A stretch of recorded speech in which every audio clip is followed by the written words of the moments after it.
Hey guys, how are you? This is Camilo, and I wanted to cut this video real quick and talk about this awesome book I've been reading, The Secret Code of Success by Noah St. John. Just absolutely fascinating book. I did a blog post yesterday and shot a video regarding the first code of success. According to Noah St. John, there are 7 secret codes, right? And code 1 has to do with affirmations with an O, not an I, but affirmations. And that in itself is a fascinating concept that I really implore anyone who's not familiar with it, just go read it, because it really explains the sort of like the fault, okay, sort of like the little drawback of traditional success training, which has always taught us to go ahead and say these things to ourselves and say it with feeling like we believe it.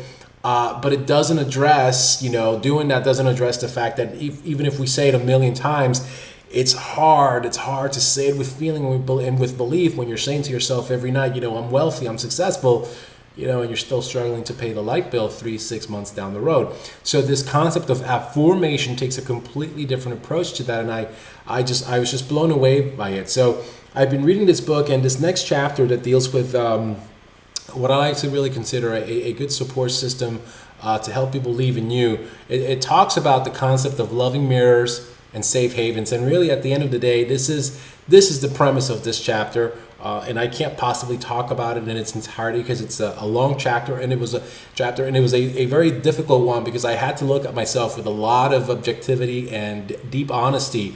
That hurts. It hurts when you have to be honest with yourself at times and admit things that you don't like to admit about yourself. But I think that's sort of like the first step to sort of get it out there, get it out in the open, and then address it.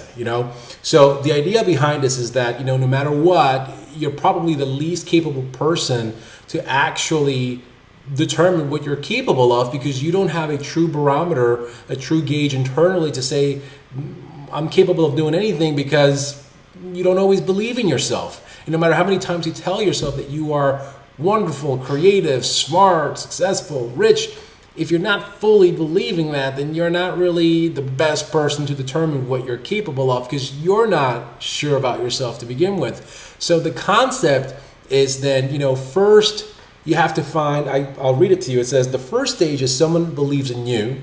The second stage is you believe in someone else, and by virtue of that, the final stage is you finally believe in you, right? So someone has to say, you know what, I see you and I see what you're capable of. And by virtue of expressing that and making that clear to you, it starts to make you feel like you can believe in that person, right?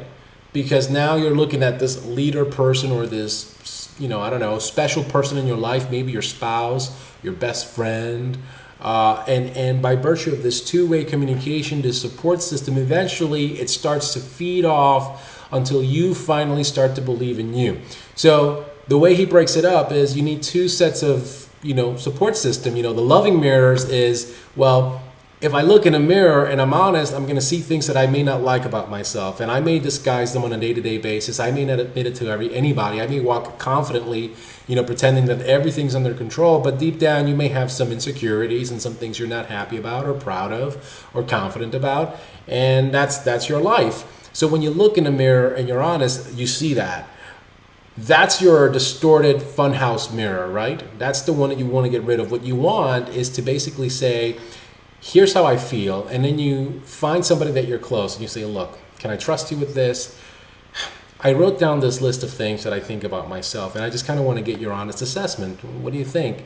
And the idea is this person's probably going to look at that list, and they're going to look at you and say, you're out of your mind, dude. What are you talking about? You're not smart. You're like one of the smartest people I know. Or what do you mean you're not good looking, or you don't feel good about yourself? You're attractive. Don't you see how girls look at you? Or don't you see how many, eyeballs you get when you walk down the street from cute guys, whatever. So this idea of loving mirrors is to find someone who can look at you for who you really are. And look, unless you're a complete scumbag, they're going to say probably the opposite of what you wrote down on that piece of paper, the opposite of what you see in your mirror, because they see you for who you truly are. And that should be an impetus for you to use that as fuel to lift your confidence. Okay, so in your personal life, you need loving mirrors. In your professional life, in your business life, you need a safe haven, because guess what? You're getting started in business right now, and maybe you've never done this before. Maybe you're unsure. Maybe you're watching this video and you're on my list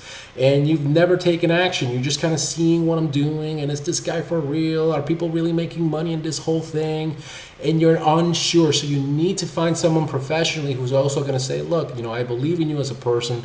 You've got a good heart. You've got what it takes. You've got determination. You don't have to worry about all these other things. What you need is to focus on these things. And by virtue of that two-way communication stream, again, it feeds off so that you can become confident in business. And when you achieve being confident in yourself personally and in business, it's a huge win. It completely turns you around as a person, and then, it turns you into that guy or that person, that lady that can get on stage and command the attention of hundreds, if not thousands of people, because, well, you're sure of yourself. What you see now, the reflection that you see, is one of absolute confidence, of empowerment, energy, vibrancy, the person that you really are inside. So again, this is a really, really fascinating book, guys. What I'm learning from this book is incredible. I have no doubt in my mind that when it's all said and done over the next 30, 60, 90 days, this book is going to have a tremendous impact in my life. And I highly recommend, no matter where you are in your business, whether you work with me or not, I don't care. If you have not picked up this book, go get it. It's called The Secret Code of Success by Noah St. John.